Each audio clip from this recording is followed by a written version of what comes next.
Yes, ladies and gentlemen, this is Mumbai's annual date with apathy. And call it resilience, call it compulsion, but in Mumbai, we just showed you on Twitter what Mumbaikars seem to be doing. They attempt to laugh this off. They're sad, but they're laughing at their misery. And who has brought this upon themselves? Have they, or is someone else responsible? I think 2 days of heavy rain, and this is how some children had to get to school in India's richest city. Mumbai didn't quite come to a standstill, but it slowed down a lot in the morning.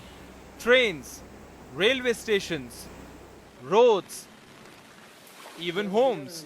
Continues for the last 15 to 20 years we are facing this problem. Every year there is a problem. The municipality said this is a low-lying area. We are telling them it is not a low-lying area every year, and we have to waste around about 3 to 4 lakhs every year after the monsoon goes to repair all our things.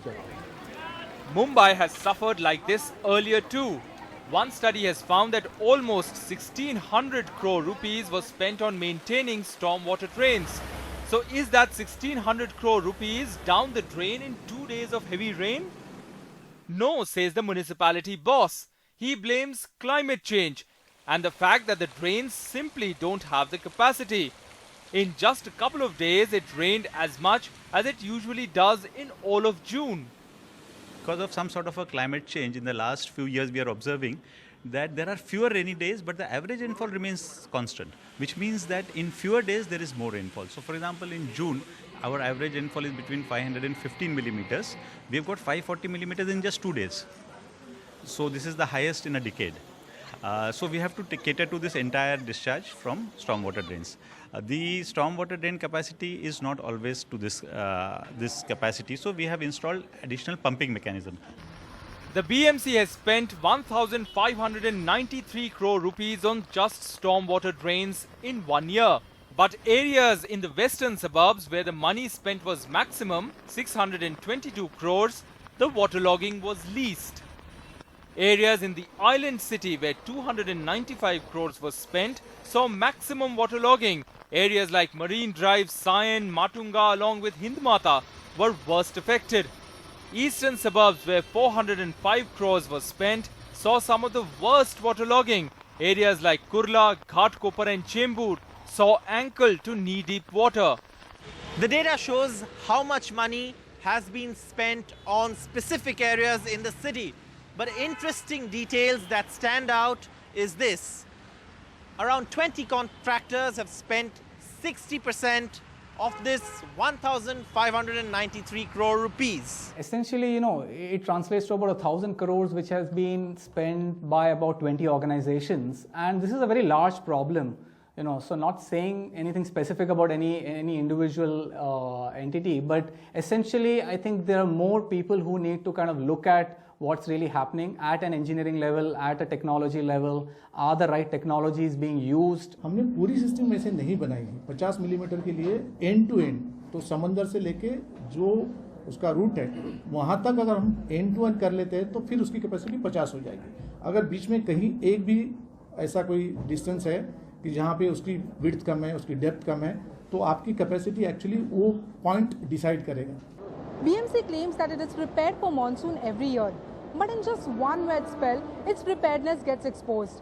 This time around, the BMC has partly put the blame on metro constructions. But when will it take its own share of responsibility? In Mumbai, with Saurabh Gupta, this is Purva Chitnis for NDTV. All right, let me quickly introduce our guest this evening. We've got Ronak Sutaria. You saw him in that presentation also that we just showed. Anil Dharkar is a writer and columnist. He's also with us. In just a short moment, we'll also have Milind Dehra, who's the leader of the Congress party. Mr. Dharkar, before I come to you, if you could allow me to go to Mr. Sutaria, who's the founder of Urban Sciences. Ronak, I saw a tweet of yours, and that has formed the basis of this discussion right here on NDTV. Your tweet says that a total of 1,600 crore rupees has been spent on stormwater drain in Mumbai. We've all seen what has happened to that in 2 days.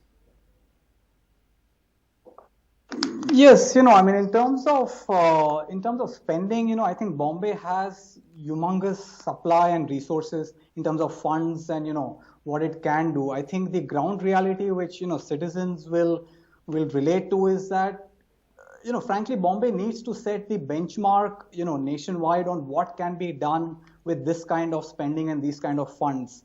And the reality has been visible to us in the past 2 days. I mean, I think people living here obviously know it, but it's become amply clear that the systems that are needed to make some of these things work, No, let's make them accountable. For instance, tell me, as far as this stormwater drain is concerned and the money that is spent, what is this money spent on?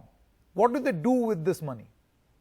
That's a very fair question, honestly, and I wouldn't have the answer, because frankly, we are, just a couple of people who've been trying to analyze, and these kind of sums requires, Bombay has 15 million people, so we need a large number of people looking into what's going on. It's not going to be an easy answer. I mean, there will be, a lot of the everyday activities going on, but I think at the core, this requires a very, very periodic analysis of what's being done with this kind of spending. I think that's the larger message here, that we spend more than 100 crore every month on this activity, and where is it going, what's happening to it is very unclear. So that's one reality that we are faced with, along with what we have right now. Mr. Dharkar, I want to come to you now. Ronak Sutaria's report, which is also tweeted, talks about this sort of money spent. Now, this is only on stormwater drains. I'm sure there are other areas also on which a lot of money is spent. See, more than money, Mr. Dharkar, don't you think it is the intent? You need to have good intent to be able to take care of a city like this. Otherwise, you have a situation where SkyMet predicts that over the next 4 days, there will be so much rainfall that they fear that this could be a repeat of 2005. Well, I want to start by saying perhaps we're being unfair to the BMC because they didn't really know a monsoon was coming. Really? Sorry, bad joke. Okay, bad joke. Yeah. Because all we can do now is my heart skipped a beat, Mr. Dharkar. Because every year this happens. Now the commissioner was saying that there's climate change. Now, what the climate change has done is that it delayed the monsoon. So, normally the rains would start in the beginning of June. They in fact came on the last day of June, and they've been raining today also. If we have had an overdose of rain in these 2 days, and therefore the flooding, which is what the commissioner is saying, why is it that we get flooding every year when we don't have this problem of too much rain coming in a couple of days? I think this problem is endemic. It's not just for this year, it's every year. So if you see this kind of humor coming out, it's because we have given up. Citizens of Bombay have given up. We see this as a hopeless situation. We see that we have the richest municipality in the country by far. Its budget is more than some of the states in India. We are in the 21st century. Technology has gone by leaps and bounds all over the world. India is sending rockets to Mars. We can't even fix our roads. Now, I came to the studio today, and there are potholes already in 2 days of rain. What is going to happen at the end of the monsoon? So, when you talk of money being spent, money going down the drain, it's not actually going down the drain. It's going into various little channels. And I'm sure you know what I mean.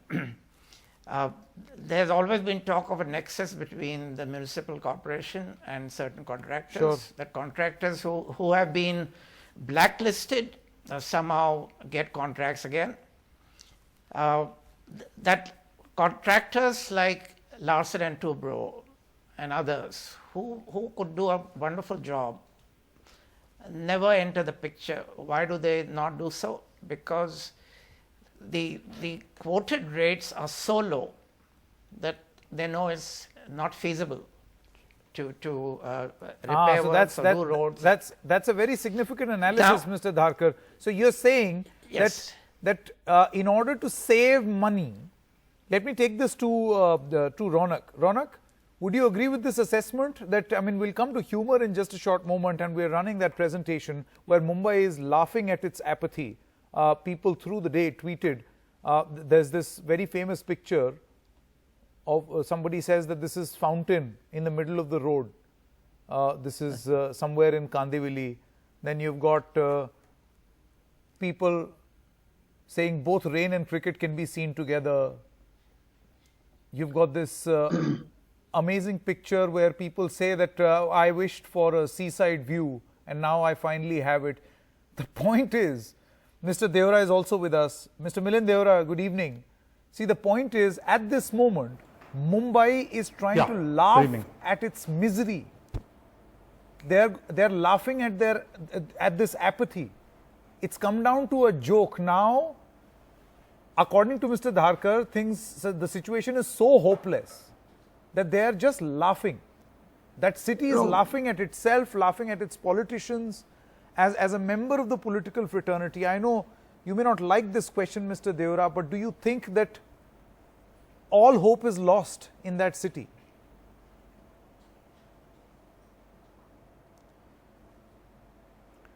Well, you know, unfortunately the BMC, which there's a running joke in Mumbai that the BMC is an acronym which stands for Bombay's Most Corrupt, is responsible for many issues relating to this city, especially during the monsoons. From the roads, we will see potholes very shortly, to the drainage system, to the stormwater drains, where the central government, mind you, when Dr. Manmohan Singh was Prime Minister, gave the BMC 1,200 crore rupees of central assistance to completely upgrade our stormwater drainage network to ensure that there's no flooding. What has happened to that money? Where has that money gone? This is a perennial issue. It happens every year where the BMC wakes up only when it's too late. They have a reactive form of governance, not a proactive form of governance.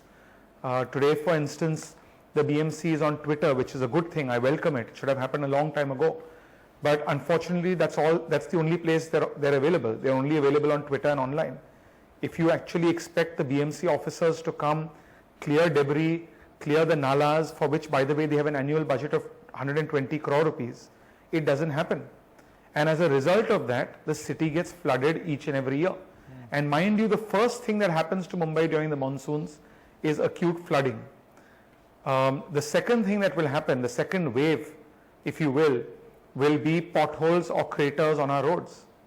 And I'm just appalled at the apathy of the entire political establishment, the state government of Maharashtra and the BMC, because some time back I put out a tweet which a lot of people retweeted, and it kind of went viral and was reported about in the local media, that we've forgotten our lessons from 2005, from the 2005 deluge where the entire city was flooded. If you look at what's happening today in Mumbai city, we're building the coastal road, which the BMC is in charge of, which I'm all for infrastructure. I believe that we should have infrastructure in our city, but not at the cost of our environment. We have the Ahmedabad to Mumbai bullet train, which is going to destroy 54,000 mangroves. That's an admission made by the state government in the Maharashtra Assembly recently. Now, all of these things, and by the way, sometime back the state government appointed a committee to study whether salt pan lands, which many environmentalists, many successive governments, many politicians, including myself, have protected and kept away from the builder lobby. The government appointed a committee to examine whether salt pan lands can be developed. Now, the salt pan lands, the coast of Mumbai, the mangroves, these are natural buffers to prevent against flooding. And this government is going about developing Mumbai, quote unquote, in a completely haphazard, in a completely indiscriminate manner, and in a way which, when it rains beyond a certain level, I can guarantee you that you will have worse flooding today in 2019, maybe 2020, than you did 15 years ago in 2005. And that's what really appalls me, that not just negligence, but blatant violation of environmental norms, blatant disregard to proven systems that work around the world I think- and blatant yes. disregard to lessons that we should have learned Yes, 5, 10, 15, 20 years ago. Milind, one of the things that Mr. Dharkar said just a short while ago, maybe you can listen to Mr. Dharkar also saying the same. Mr. Dharkar, the point that you were making on professionals getting the contract, but they not entering into the fray because the amount quoted is so ridiculously low that it is not feasible. So when you will Yes, have substandard amount or substandard quotes, then you will have substandard work.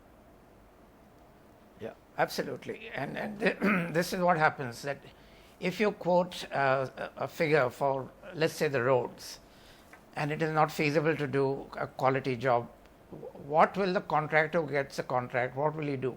He will do a very shabby job, and this is what is happening. He will not do the number of layers that are required. He will use less cement. He will use more sand, and so on and so forth. We have enough engineers in the city. We have enough experts. We have the IIT here. We have the Institute of Science. We've got so many people who could be roped in to help the city cope with natural calamities. But we never seem to do that. And why don't we do it? Because it's not in the interest of the BMC, perhaps, to do so. Plus, I think the point which Milind was raising about ignoring the environment is a very valid one. And this particular state government, I have found, is pushing in building and developing, quote unquote, this city to such an extent that they're ignoring all the norms of the environment. Mangroves is one, open spaces another. And without these, you are going to have nature's fury visited on you Now, okay. every single year. Now tell me something, Milind. Let me quickly come back to you as we're running out of time. Milind, SkyMet Weather, which is an independent weatherman, they seem to predict that the next 3 days are going to be extremely critical because the amount of rainfall expected is way higher than what Mumbai can, what should I say, tolerate. And if this is the situation in 2 days, do you think we are staring at a 2005 repeat? And in your eyes as a former lawmaker, tell me what can be done right now. I'm not trying to be alarmist, but perhaps hoping for the best and preparing for the worst.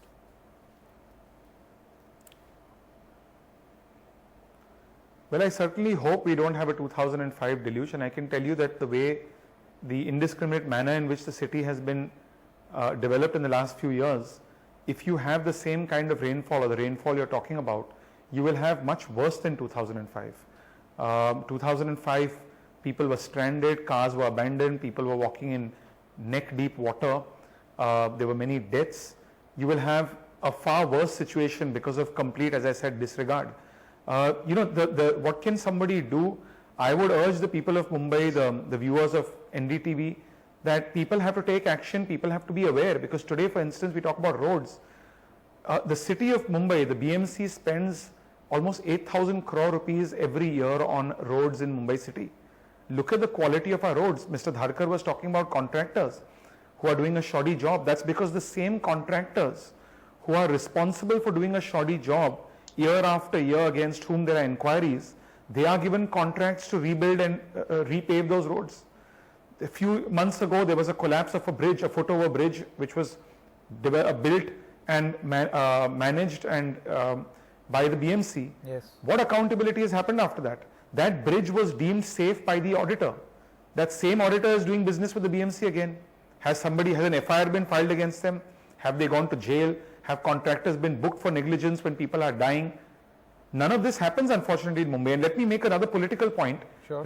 not discriminating against party A or party B. If you ask the average Mumbaikar, and I can assure you the citizens and the viewers of your show today from Mumbai, if I were to ask them to name the mayor of Mumbai city, very few people know who the city's mayor is. And that tells you how pathetic the state of governance in our city is. People don't even know that in one of the world's largest metropolises, in a city that has a population of about 20 million people. We don't even know who's in charge of Mumbai city.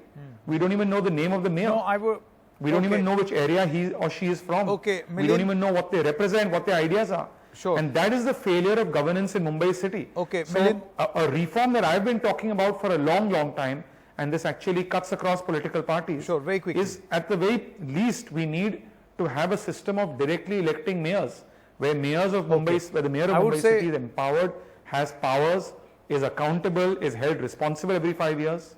Okay. For us, that's a start. Okay, okay.